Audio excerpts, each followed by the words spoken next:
बहुत सारी गलतियों के बाद क्या एक नई शुरुआत की जा सकती है? आपके इस प्रश्न का उत्तर गौतम बुद्ध के जीवन की यह छोटी सी कहानी देगी। एक बार बुद्ध भिक्षाटन के लिए एक गांव में प्रवेश करते हैं। उस गांव में दूर दूर तक कोई भी व्यक्ति नजर नहीं आ रहा होता। गांव में एक अजीब तरह का सन्नाटा छाया होता है। बुद्ध गांव के पहले द्वार पर पहुंचते हैं और कहते हैं, भिक्षा देहि, पर भीतर से कोई भी बाहर निकलकर नहीं आता। बुद्ध दोबारा कहते हैं, भिक्षा देहि, भिक्षा देहि। वह व्यक्ति बुद्ध को अपने घर में ले जाकर जल्दी से दरवाजे बंद कर लेता है और बुद्ध से कहता है, बुद्ध, मुझे क्षमा करें मेरे बर्ताव के लिए, पर मैं आपको बाहर नहीं जाने दे सकता।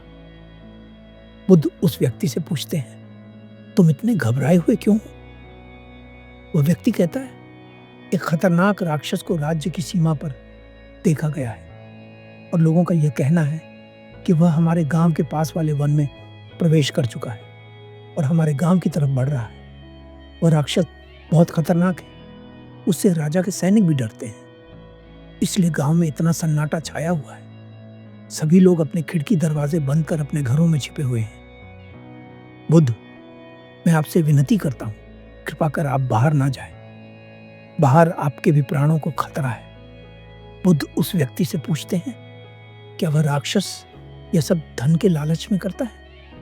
वह व्यक्ति बुद्ध से कहता है, नहीं बुद्ध, वह राक्षस लोगों की उंगलियां काटकर उन्हें अपनी माला में पिरो लेता है। उस राक्षस की यह धारणा है कि जब उसकी माला में 100 उंगलियां पूरी हो जाएंगी तब उसकी शक्तियां और ज्यादा बढ़ जाएंगी। इसीलिए उस राक्षस को उंगली माल के नाम से जाना जाता है।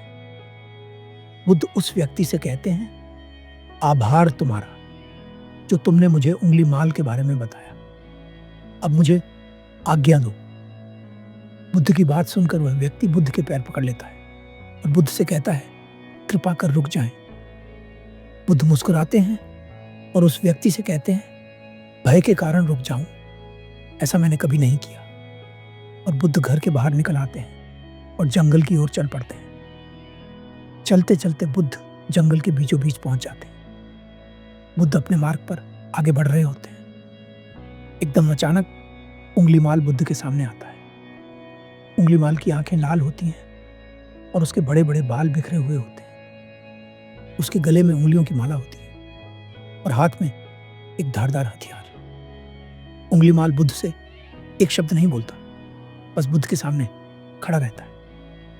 कुछ क्षणों के लिए बुद्ध उंगलीमाल को देखते हैं और उसके बाद बुद्ध अपना मार्ग बदलकर आगे बढ़ जाते हैं। उंगलीमाल को आश्चर्य होता है कि पहली बार कोई ऐसा मनुष्य देखा है जो उसके रूप को देखकर ना डरा हो। उंगलीमाल बुद्ध को जोर से आवाज लगाता है, ए जोगी, रुक। बुद्ध नहीं रुकते। वह फिर से बुद्ध को आवाज लगाता है, ए जोगी, रुक। बुद्ध नहीं रुकते और अपने मार्ग पर आगे चलते रहते हैं। उंगलीमाल क्रोध से भर जाता है और दौड़कर बुद्ध के सामने आ जाता है और बुद्ध से कहता है, ए जोगी, तुझे सुनाई नहीं देता?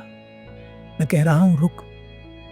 बुद्ध मुस्कुराते हैं और उंगलीमाल से कहते हैं, मैं तो बहुत पहले ही रुक चुका हूं, तुम ही चले जा रहे हो। उंगलीमाल बुद्ध से पूछता है, क्या मतलब है तुम्हारा? मैं तो रुका हुआ था, चल, तुम रहे थे। बुद्ध उंगलीमाल से कहते हैं, मैंने वो सभी बुरे कृत्य छोड़ दिए हैं जिससे किसी को पीड़ा पहुंचे। मैंने जान लिया है कि हर मनुष्य के भीतर प्रेम है। बुद्ध की बात सुनकर उंगलीमाल चिल्लाता है और कहता है, नहीं, मनुष्य के भीतर न प्रेम है न करुणा। बुद्ध कहते हैं, तुम्हें लोगों ने बहुत कष्ट पहुंचाया है उंगलीमाल। व्यक्ति अनजाने में ही क्रूर बनता है। तुम्हें लोगों के द्वारा बहुत सताया गया है, जिसके कारण तुम्हारे भीतर उनके प्रति घृणा भर गई है। बुद्ध कहते हैं, मैं बिल्कुल और लोगों जैसा ही हूं, बस मैंने अपने भीतर के सत्य को पा लिया है, जिसकी संभावना सभी लोगों के भीतर उपस्थित है। तुम भी उस परम आनंद को पा सकते हो। उंगलीमाल बुद्ध से कहता है, पर मैंने अपने जीवन में बहुत सारे गलत कृत्य किए हैं। अब मेरे वापस जाने का कोई विकल्प नहीं है। अब मैं चाहकर भी सही राह पर नहीं चल सकता। बुद्ध कहते हैं, जिस क्षण तुम्हारे भीतर यह विचार आया कि सही क्या है, और गलत क्या है। उसी क्षण से तुम्हारा एक विचार सही रास्ते पर चलने का, तुम्हारे रूपांतरण का कारण बन सकता है। उंगलीमाल बुद्ध से कहता है, परंतु अब बहुत देर हो गई है। बुद्ध कहते हैं, यदि तुम्हारी सांसें चल रही हैं तो अभी देर नहीं हुई। उंगलीमाल बुद्ध से कहता है, अगर मैं सत्य के मार्ग पर चलना भी चाहूं तो भी ये लोग मुझे स्वीकार नहीं करेंगे।